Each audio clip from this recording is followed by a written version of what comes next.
ఎందుకు అలా నియమం పెట్టారు అంటే ఆడదానికి స్వార్థం ఉండదు అని శాస్త్రవాక్కు.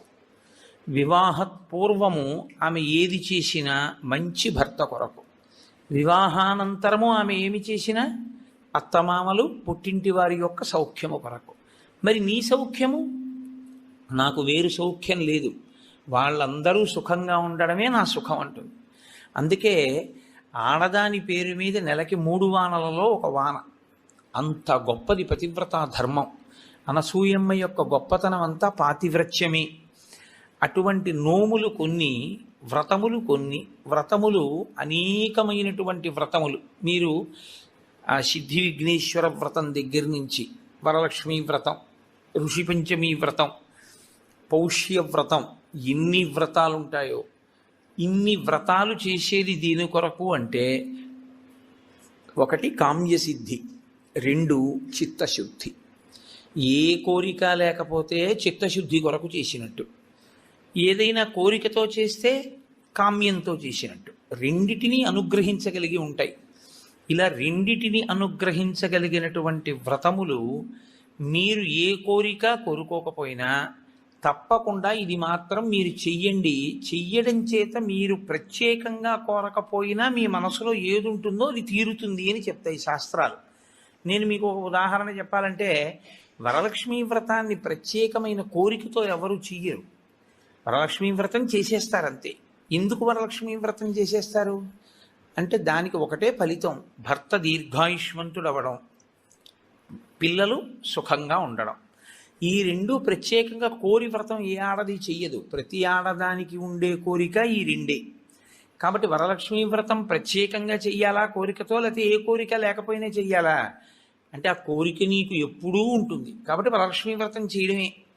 కానీ వ్రతములలో కన్నిటికీ విలక్షణమైనటువంటి వ్రతం ఏకాదశి వ్రతము ఒక్కటే. ఏకాదశి వ్రతం బ్రహ్మచారి చెయ్యాలి, గృహస్థు చెయ్యాలి, వానప్రస్థు చెయ్యాలి, సన్యాసి చెయ్యాలి. 4 చేస్తారు. పైగా మీకు తిథుల యొక్క నిర్ణయం చేత నైమిత్తికములు అని పిలుస్తారు. తిథులు అన్ని సంప్రదాయముల వాళ్ళు ఆ తిథులు చేయరు. సుబ్రహ్మణ్య షష్ఠి వచ్చిందనుకోండి, వైష్ణవులు చెయ్యాలి అని నియమం ఏం లేదు. అలాగే మహాశివరాత్రి వచ్చిందనుకోండి, వైష్ణవులు చెయ్యాలి అని నియమం ఏం లేదు. ఒక్కొక్కసారి హయగ్రీవ జయంతి అని వచ్చిందనుకోండి, స్మార్తులందరూ చెయ్యాలి అని నియమం ఏం లేదు. విశ్వక్సేన జయంతి అని వచ్చిందనుకోండి, అందరూ స్మార్తులు చెయ్యరు. విఘ్నేశ్వర చతుర్థి వచ్చిందనుకోండి, శాక్తేయులు కానీ వైష్ణవులు కానీ చెయ్యాలి అని పట్టుదలతో చేయడం కనపడదు. కానీ ఏకాదశి వ్రతం మాత్రం అన్ని సంప్రదాయముల వాళ్ళు చెయ్యాలి, అన్ని సంప్రదాయముల వాళ్ళు చెయ్యాలి, అన్ని ఆశ్రమముల వాళ్ళు చెయ్యాలి. అంత గొప్ప వ్రతం ఏదైనా ఉంటే అది ఏకాదశి వ్రతం ఒకటే. ఆ ఏకాదశి ప్రతి నెలలోనూ శుక్లపక్షంలో ఒక ఏకాదశి వస్తుంది, కృష్ణపక్షంలో ఒక ఏకాదశి వస్తుంది. కాబట్టి 12 నెలలలో 12 × 2 24 ఏకాదశులు వస్తాయి. ఈ 24 ఏకాదశుల్లో ఏ ఏకాదశి నాడు వ్రతం చెయ్యాలి అంటే 24 ఏకాదశులు వ్రతం చెయ్యాలి. ఒకవేళ 24 ఏకాదశులు కాకుండా అధిక మాసం వస్తే, అధిక మాసంలోని శుక్లపక్ష కృష్ణపక్షాల్లో వచ్చేటటువంటి ఏకాదశి తిథుల యందు కూడా వ్రతం చెయ్యాలి.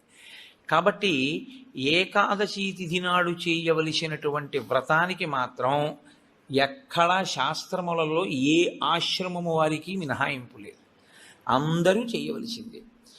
ఒక్కొక్క ఏకాదశిని ఒక్కొక్క పేరుతో పిలుస్తారు. ఉదాహరణకి పుత్రైకాదశి, పుత్రైకేకాదశి అని ఒక ఏకాదశి 24 ఏకాదశుల్లో. కానీ మనకి ప్రత్యేకించి ఈ పుష్యమాసంలో వచ్చేటటువంటి ఏకాదశి ముక్కోటి ఏకాదశి అని పిలుస్తారు. ముక్కోటి ఏకాదశి అని పిలిస్తే దాని వెనక రహస్యం ఏమిటి అసలు? ముక్కోటి ఏకాదశి అంటే 3 కోట్ల ఏకాదశి అని. పోనీ దేవతల సంఖ్య చూద్దామా, 33 కోట్లు. 3 కోట్లు కాదు. మరి ముక్కోటి ఏకాదశి అన్న పేరు అసలు ఎందుకు వచ్చింది? 3 కోట్ల ఏకాదశి అన్న పేరు రావడానికి కారణం ఏమిటి అంటే, ఏ ఏకాదశిని విడిచిపెట్టి ఉండడానికి వీలు లేనటువంటి స్థితిలో ఏకాదశి చేయకుండా జీవించేసేవాళ్ళం మనం, ఏ ఆశ్రమంలోనూ కూడా. బ్రహ్మచారిగా ఉండగాను ఏకాదశి లేదు, గృహస్థుగాను ఏకాదశి లేదు. మిగిలిన 2 ఆశ్రమాల గురించి నేను మాట్లాడను, ఎందుకంటే వాటిని స్పృశించి మాట్లాడే అధికారం నాకు లేదు. కాబట్టి ఈ 2 ఆశ్రమాల్లోనూ ఏకాదశి చెయ్యట్లేదు. మరి అంత గొప్ప ఏకాదశి వ్రతాన్ని చెయ్యకపోతే పాడైపోతున్నాడు. కాబట్టి ఏ ఏకాదశి నాడు వ్రతం చేస్తే 3 కోట్ల ఏకాదశులు చేసినటువంటి ఫలితం వస్తుందో ఆ ఏకాదశికి ముక్కోటి ఏకాదశి అని పేరు. కాబట్టి 3 కోట్ల ఏకాదశులు చెయ్యడము అంటే ఈ ఉపాధితో ఉండగా చేసేవి 3 కోట్ల ఏకాదశులు ఒక్కనాటికి ఉండవు. ఈ ఉపాధి కాకుండా ఇత పూర్వం పొందినటువంటి తిర్యక్ ఉపాధులు కానీ, హీనోపాధులు కానీ, జంతువులు మొదలైనటువంటి ఉపాధులు కానీ వాటికి ఏకాదశి వ్రతం లేదు.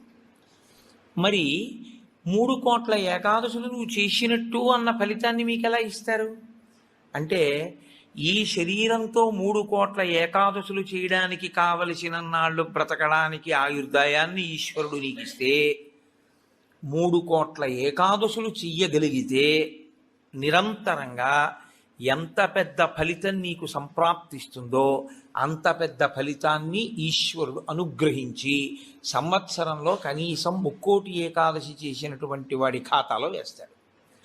అంటే నైమిత్తిక తిథిగా ముక్కోటి ఏకాదశి అంత విశేషమైనటువంటి స్థితిని పొంది ఉంటుంది.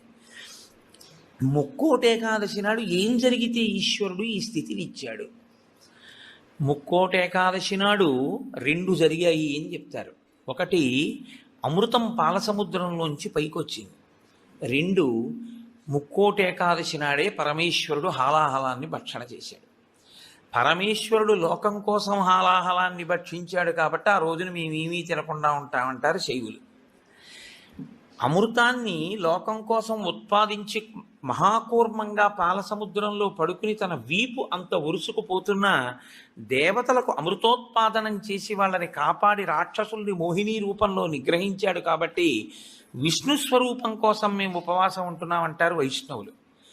విష్ణువు అంత గొప్ప స్థితిని పొంది దేవతలకి రాక్షసులకి అమృతాన్ని పంచేటప్పుడు రాక్షసులకు చిక్కకుండా దేవతలకి పంచడానికి కావలసిన మోహ పెట్టగలిగినంత సౌందర్యాన్ని అమ్మవారిని ఉపాసన చేసి పంచగలిగాడు. కాబట్టి అమ్మవారు ఈ అదృష్టాన్ని కల్పించింది కాబట్టి మేము ఉపవాసం ఉంటామంటారు శాక్తేయులు.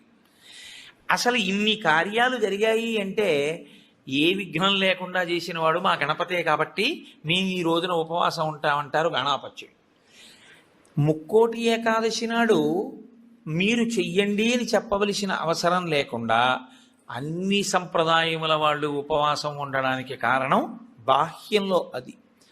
ఆంతరమునకు సంబంధించినంత వరకు ఏకాదశి వ్రతానికి సంబంధించి ఒక గొప్ప రహస్యాన్ని శాస్త్రం ఆవిష్కరిస్తుంది. ఈ శరీరాన్ని ఇచ్చుదండంతో పోలుస్తారు. ఇచ్చుదండము అంటే చెరుకు కర్ర. అమ్మవారి చేతిలో చెరుకు కర్ర కదు పట్టుకుంటుంది. మనకి భగవంతుడిచ్చినటువంటి చాలా గొప్ప వరం ఏమిటో తెలుసా అండి? మన ముఖం మనకి కనపడకుండా చేయడం.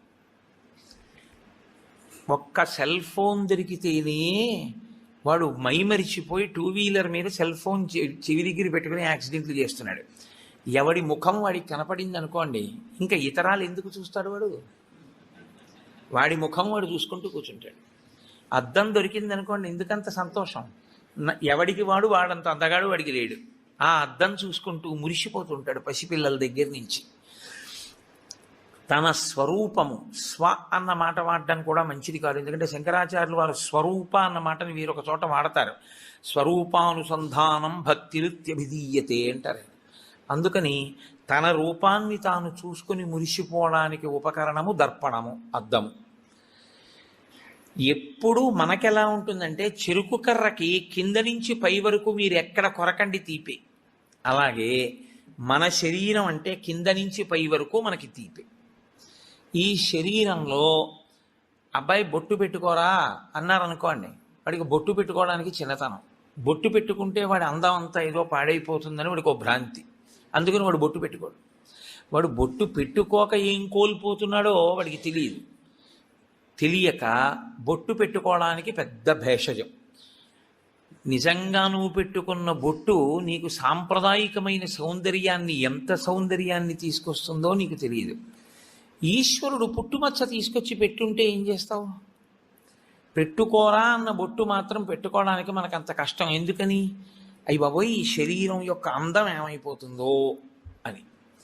కానీ శాస్త్రం అంటుంది, అసలు 84 లక్షల జీవరాశులలో ఈశ్వర పథంలో